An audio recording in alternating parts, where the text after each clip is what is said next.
আমি আপনাদের শিখাই ওরা কোনো চান্স থাকে না। ভাতটা খুব সুন্দর জড়জড়া হয়। যখন দেখবে তাহলে একটা ভাতের সাথে আরেকটা ভাত লাগিয়ে যায় খাইতে, কিন্তু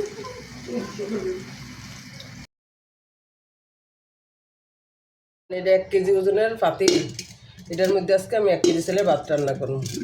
কীভাবে রান্না করি এটা গেলে আপনারা দেখেন, বুঝছেন? তরকারি রান্তারে সবাই, ভাত কিন্তু সবাই রান্তারে না, এই জন্য আমি আপনাদের শিখাই। আর আপনারা করবেন কি, চালটারে সব সময় রান্নার 1 ঘন্টা আগে ভিজাই থিবেন, তাইলে চালটা এত মানে ভাতটা এত ভালো হইব, অনেক সুন্দর হইব, খাইতেও খুব মজা হইব, আবার ভাত নষ্ট হওয়ার কোনো চান্স থাকে না।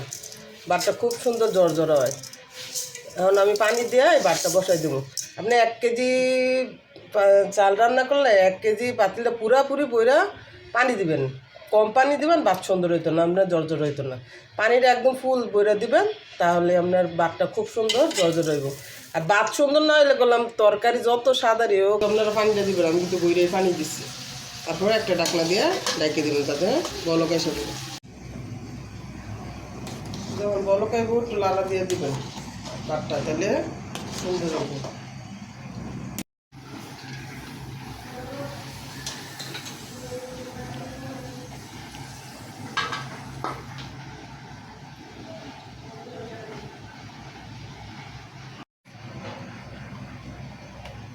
যখন দেখবেন যে পুরো মানে ভাতের পানিটার কালারটা একটু চেঞ্জ হয়েছে, তখনই বুঝবেন যে ভাতটা হয়ে গেছে। আরে দেখেন, ভাতের মাইটা যখন দেখবেন যে একটু ফাটা দিছে, তখনই মনে করবেন যে হয়ে গেছে। এখন আমার ভাতটা হয়ে গেছে গা। পানি কিন্তু বেশি, দেখছেন? পানি বেশি থাকলে আপনার ওই ভাতটা চরচর হয়ে যাবে। পানি যদি আপনারা সমান সমান দেন, তাহলে একটা ভাতের সাথে আরেকটা ভাত লাগিয়ে যায়, খাইতে কিন্তু একটু মজা হয় না।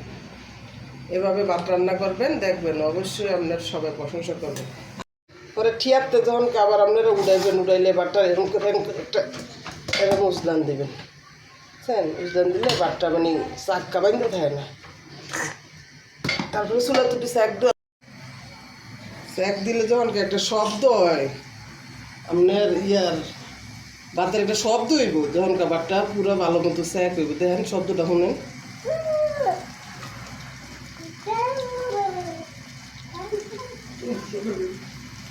শব্দটা হচ্ছেন না?